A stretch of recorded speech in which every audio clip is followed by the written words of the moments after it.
Ukrainian President Volodymyr Zelenskyy, in a written and video statement on Monday, has said that what Ukrainians need is a true and honest peace deal and not endless war, just as President Donald Trump of the US and one of the world's richest billionaires, Elon Musk, had continued to use their privileged office and position in the society to launch a terrorist-like media cold war against the person of President Zelenskyy, apparently to weaken his zeal and cause public disaffection against the Ukrainian president by thus using dangerous negative communication styles of half-truth, manipulated facts, deliberate misrepresentation of facts, misinterpretation of words, spin logic, bullying, game-shaming, blaming, belittling, mockery, and trying to hold Ukraine ransom by blocking U.S. military aid to the troubled country for a war. It appears Donald Trump is the first U.S. president that kick-started it by thus.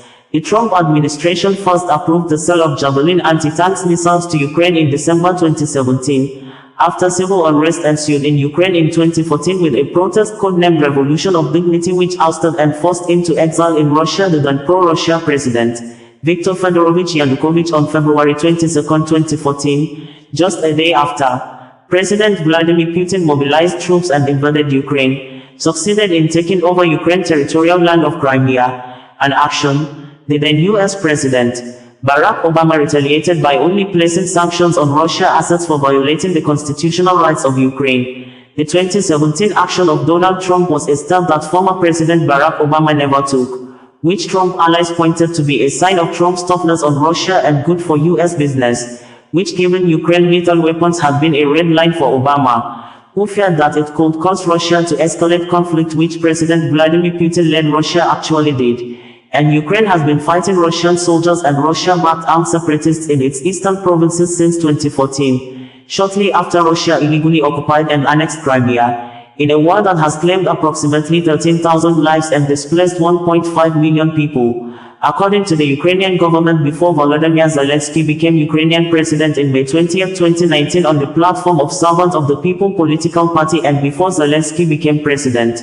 Putin violated 3 ceasefire peace deals under Donald Trump in January, February and March 2019, and as at December 2019, Ukrainian military reported a total of more than 70 ceasefire deals violated by Putin-led Russia. And during his inaugural speech on May 20, 2019, when Volodymyr Zelenskyy took office as president of Ukraine, he said his priority was a ceasefire in the Donbass, and also asserted that Crimea and Donbass are Ukrainian land, and that the people living in those regions are not strangers, they are ours, Ukrainians, truly. On December 9, 2019, the Russian President Vladimir Putin, French President Emmanuel Macron, German Chancellor Angela Merkel, and Ukrainian President Volodymyr Zelenskyy met in person in Paris, France, and agreed on a ceasefire and prisoners exchange. But on same day, 3 Ukrainian soldiers were killed by a landmine by Russian-backed forces who violated the ceasefire 7 more times in December using BMP-1 armored vehicles, grenade launchers, heavy machine guns, and small arms.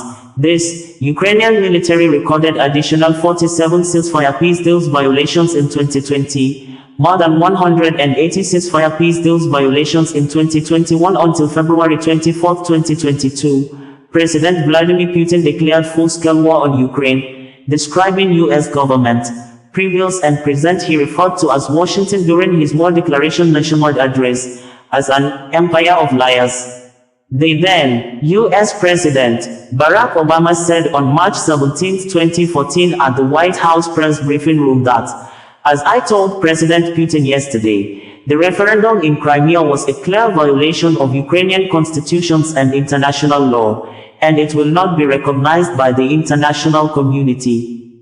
Today, I am announcing a series of measures that will continue to increase the cost on Russia and on those responsible for what is happening in Ukraine. First, as authorized by the executive order I signed 2 weeks ago, we are imposing sanctions on specific individuals responsible for undermining the sovereignty, territorial integrity, and government of Ukraine, he said.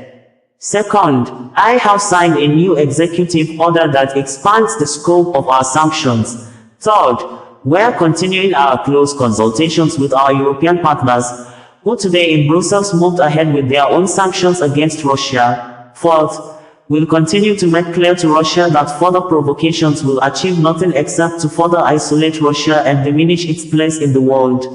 Now, I believe there's still a path to resolve this situation diplomatically in a way that addresses the interests of both Russia and Ukraine. But throughout this process, we're going to stand firm in our unwavering support for Ukraine. As I told Prime Minister Yatsenyuk last week, the United States stands with the people of Ukraine and their right to determine their own destiny. We're going to keep working with Congress and our international partners to offer Ukraine the economic support that it needs to weather this crisis and to improve the daily lives of the Ukrainian people, Obama words and in quotes. Elon Musk, CEO of the U.S. newly created Department of Government Efficiency, Doge, Starlink, X, and Tesla, voiced strong criticism of Ukrainian President Zelenskyy, stating, "Zelenskyy wants an endless war, an infinite meat grinder." This is bad, adding that, as distasteful as it is, Zelenskyy should be offered some kind of amnesty in neutral country in exchange for a peaceful transition back to democracy in Ukraine. Elon Musk tweeted on Tuesday while reacting to a post on X social media captioned, "Zelenskyy knows, if the war ends, his power ends." On Monday, President Donald Trump slammed Zelenskyy after the Ukrainian leader told the Associated Press news agency that the end of the Russia-Ukraine war could still be far, far away. In a post on Truth Social, the social media platform he owns, Trump said it was the worst statement that could have been made by Zelenskyy, and America will not put up with it for much longer. "It is what I was saying. This guy doesn't want there to be peace as long as he has America's backing and Europe," in the meeting they had with Zelenskyy, stated flatly that they cannot do the job without the US. Previously, after the heated Oval Office meeting on Friday, Donald Trump also wrote on his Truth social media and said, "We had a very meaningful meeting in the White House today. Much was learned that could never be understood without conversation under such fire and pressure. It's amazing what comes out through emotion, and I have determined that President Zelenskyy is not ready for peace if America is involved, because he feels our involvement gives him a big advantage in negotiations. I don't want advantage, I want peace." He disrespected the United States of America in its cherished Oval Office. He can come back when he is ready for peace. But on Tuesday night, the US President, Donald Trump signaled a rapprochement with Volodymyr Zelenskyy in a speech to Congress held overnight, saying he had received an important letter from the Ukrainian leader, which I appreciate. Trump recited the purported content of the letter, which he said included gratitude for U.S. support to Kyiv in the 3 years since Russia's full-scale invasion, a promise by Zelenskyy and his team to work under President Trump's strong leadership to get a peace that lasts, and an undertaking to sign a minerals deal with Washington. "I appreciate that he sent this letter, just got it a little while ago," Trump said in his address to a joint session of Congress Tuesday. Simultaneously, "We've had serious discussions with Russia and received strong signals that they are ready for peace," Trump added. "Wouldn't that be beautiful?" President Volodymyr Zelenskyy earlier in media statements said numbers of tweets that the basic scenario is to maintain positions and create conditions for proper diplomacy to achieve the swiftest possible end to this war with a just peace. "We need peace, true and honest peace, not endless war. And security guarantees are essential." The absence of security guarantees for Ukraine 11 years ago allowed Russia to start with the occupation of Crimea and the war in Donbass. Later, the absence of security guarantees allows Russia to launch a full-scale invasion. And now, due to the lack of clear security guarantees, Russia continues to fuel this war. The world sees this, and the world acknowledges it. Today, we continued our work with European partners on a special diplomatic and security architecture that can bring us closer to peace.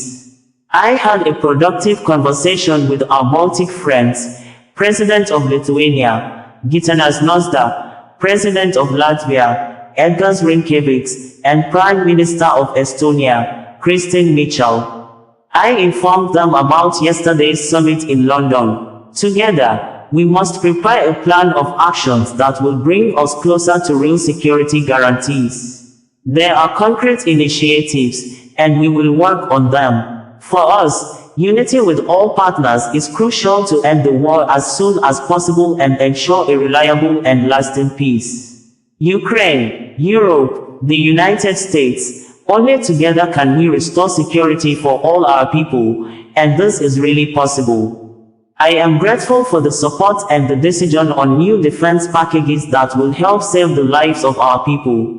We continue our work with partners. We have already had talks and other steps to come soon. It is very important that we try to make our diplomacy really substantive to end this war the soonest possible. We need real peace, and Ukrainians want it most because the war ruins our cities and towns. We lose our people. We need to stop the war and to guarantee security. We are working together with America and our European partners and very much hope on US support on the path to peace.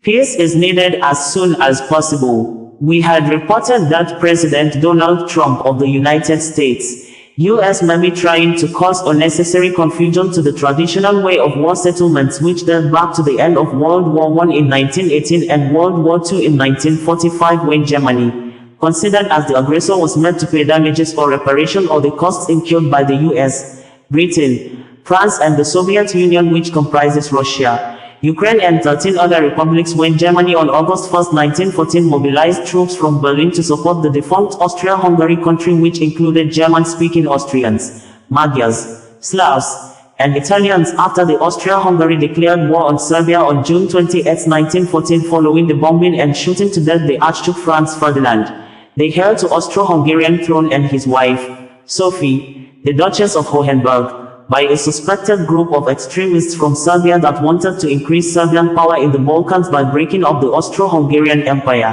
and the shooting specifically was carried out by a 19-year-old Gavrilo Princip. This, Russia came to the aid of Serbia, and with the support of other countries like Britain and France, Austria-Hungary was defeated after so many deaths, especially on the side of Serbia's civilian populations, and at the end of the World War I, Germany was meant to pay the damages and costs of war as the aggressor, and on September 1, 1939, Adolf Hitler of Germany, who is considered a nationalist extremist, on his apparent quest to expand iron race in Europe, invaded Poland, a border country whose people were considered inferior and powerless people, likely the same way Vladimir Putin of Russia may have seen Ukrainians. The action of Adolf Hitler forced Britain, France, US, and the Soviet Union to declare war on Germany on September 3, 1939, and the defeated Germany at the end of the World War II in 1945 after Adolf Hitler and his top generals refused to surrender and reportedly committed suicides inside their underground bunkers after millions of deaths, especially Jews. And in order to make Germany unable to attack another country again, Britain, France and US occupied West Germany, including West Berlin, for years with capitalist economy system, and at the same time, the Soviet Union occupied East Germany, including East Berlin, with communist economy system, and Germany, considered as the aggressor, was again made to pay the damages or the costs of the World War II, which Germany has struggled to pay, up to 2010, and it may be clearer that no victim of World War I, Serbia and World War II, Poland was apparently meant to pay debts or sign economic deals for the costs incurred by the countries that came to their aid. This may justify the action of Donald Trump requesting Ukraine to sign rare earth minerals deal with the US as criminally exploitative demand, and Donald Trump pushing the narratives that Europe will get their money back and US will not get its money back is simply and half-truths meant to mislead the public. Like President Emmanuel Macron of France recently corrected Donald Trump at the Oval Office that Europe is not getting the money back from Ukraine, that Russia is the one to pay them back the money, most especially from the seized Russia assets in Europe, and the US under the immediate past President Joe Biden seized billions of dollars of Russia assets confiscated to finance US aid to Ukraine. Interestingly, Vladimir Putin of Russia, who is also considered as a nationalist extremist like Adolf Hitler of Germany, on February 24, 2022 in a world news broadcast, made it very clear that he decided to declare special military operations in Ukraine because of US, that for many years, the US tried to expand its powers, stressing, he does not have problem with Europe or NATO, saying, NATO is the US foreign policy used by the North America to try to conquer Russia by thus enlisting some other countries that made up the defunct Soviet Union into NATO, and he would never allow US to assemble its military infrastructures in Ukraine, its closest neighboring country. Hence he decided to go after the pro-US Ukrainian politicians and government officials by demilitarizing Ukraine and reclaiming it as an independent territory he said was once part of Russia, adding that he mobilized Russian troops to invade and reclaim parts of Ukraine, which included Crimea in 2014 in support of Russian-speaking people in Donbass he said were suffering humiliation and genocide attack by Kyiv government for many years, which President Volodymyr Zelenskyy in several occasions has accused Putin of always sponsoring and organizing terrorists to kill Ukrainians. We had reported that the Ukrainian President, Volodymyr Zelenskyy, has told United States, US President Donald Trump that Ukrainians don't need just a ceasefire from President Vladimir Putin-led Russia, but a complete end to the war, which Ukraine's security will be guaranteed from further or future invasions from the neighboring rival European country, adding that he was in the United States to sign rare earth mineral deals as drafted by both countries' teams, which included Ukraine's security guarantee, making the statement at the Oval Office on Friday afternoon according to American local time, when the meeting went successful, smoothly, friendly and calmly for more than 35 minutes until the US Vice President, J.D. Vance, interrupted and brought in US internal political matters into the Russia-Ukraine issue by thus condemning the administration of the immediate past President of the US, Joe Biden, for always appearing before the press to accuse Putin and Russia of bringing destructions to Ukraine without an act of diplomacy to peace path, which he said the current President, Donald Trump, is trying to achieve. And the Ukrainian President, Volodymyr Zelenskyy, quickly responded and asked the US Vice President J.D. Vance what kind of diplomacy is he talking about, reminding the Vice President that Putin has been destroying lives in Ukraine for years during the era of previous presidents before Joe Biden, including 2014 when Russia took over Crimea, to 2022 and 2019 during the first tenure of President Donald Trump when he signed a ceasefire peace deal with Putin, but the Russian president broke the ceasefire and continued to destroy lives in Ukraine. Obviously and apparently annoyed, Vice President J.D. responded by accusing the visiting Zelenskyy of coming to the Oval Office to disrespect U.S. sitting president in his office, adding that no president in the world has ever done that before in the Oval Office. The full length of the meeting video footage and the Fox News interview with Zelenskyy shortly after the Oval Office meeting ended with heated arguments and series of crosstalks are published in full in our audio and video versions of this news reportage.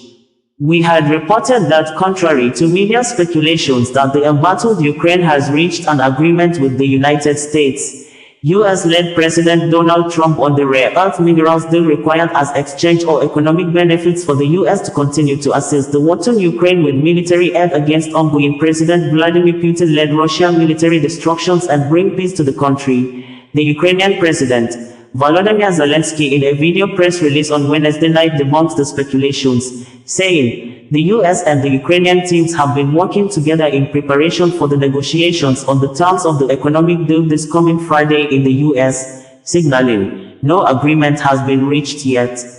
We had reported that the United States President, Donald Trump, has said that if the war in Ukraine is not stopped now, it could lead or escalate to World War III, with the visiting French President, Emmanuel Macron, insisting that Russia is the aggressor of the war, hence Russia must pay damages as part of the negotiations for the peace deal. But the US, in another meeting at the United Nations General Assembly on Monday, joined Russia to vote against a resolution condemning Russia over the war in Ukraine. We had reported that, following the public criticism of President Donald Trump of the United States that the Ukrainian President, Volodymyr Zelenskyy, is a man who has lost touch with his people and a dictator who refused to conduct election for new leader to take over the affairs of the country, Zelenskyy, while asked if he could resign by a journalist at a press conference organized to mark the third-year anniversary of war in Ukraine, says he would do that if it would bring peace to Ukraine, and he's ready to do that as exchange for Ukraine to be enlisted as a member of the North Atlantic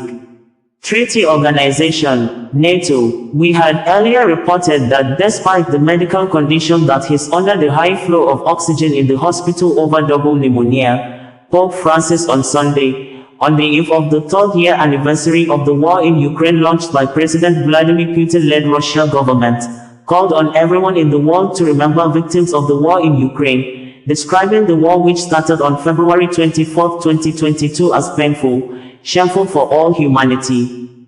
Previously, we reported that the Ukrainian President, Volodymyr Zelenskyy, has continued his phone conversations with world leaders with a video and written press statement on Saturday saying that the world leaders must ensure that the Russian President, Vladimir Putin, is not allowed to deceive the world again, insisting that Putin has used Russian army, intelligence services and mercenaries over 30 years to bring death to America, Europe, Africa, Middle East, Syria. This, Zelenskyy stated after he began special defense campaign with phone conversations with world leaders following strained relationship with one of the countries that has majorly assisted Ukraine in its defense against Russia since 2022 when the war began, United States, U.S. President Donald Trump, who threatened to stop military aid to Ukraine, claiming that Ukraine started the war it knows it cannot win, calling President Volodymyr Zelenskyy a modestly successful comedian and a dictator that deceived the immediate past U.S. President,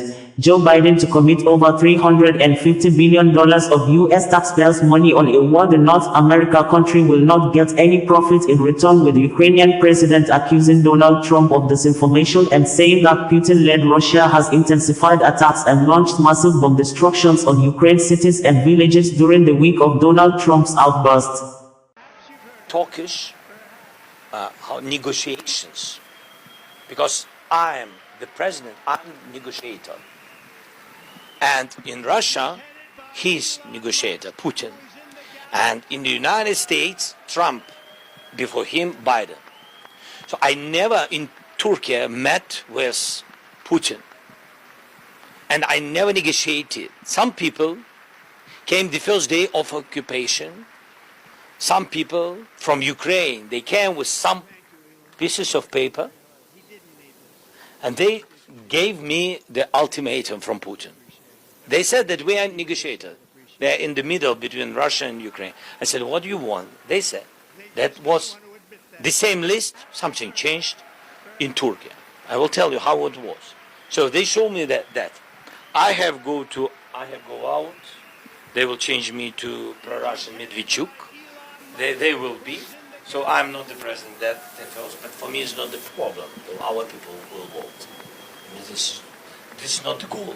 Yes. So I'm not the president. All Donbass is Russian. We have to recognize. Then we have to recognize Russian language. Then we had to vote and change our constitution to be neutralized status. Then we have to decrease our army from those numbers that you heard many times to 50,000. So we have now 800,000 to 50,000. Then we have to give all weapons what we have from artillery and etc. Everything which can go 20 kilometers plus, we have to destroy it and to give him. So it was never any negotiations. It's ultimatum from killer. His surname is Putin, and he brought it.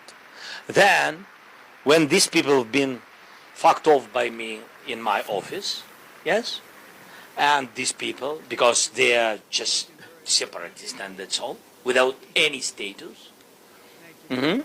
After that a lot of weeks after, yes, we defended our capital, we moved Russia out, and etc. And during all this moment, they had meetings with some of our people.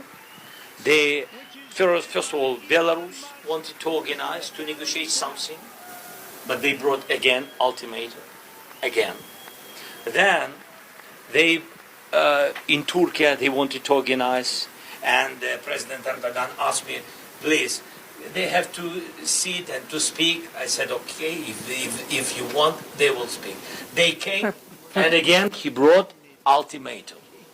So we can't say that we had any negotiations, because it's always been 3 times ultimatum from. Forces who are on level, bringing you the news in a more digital way.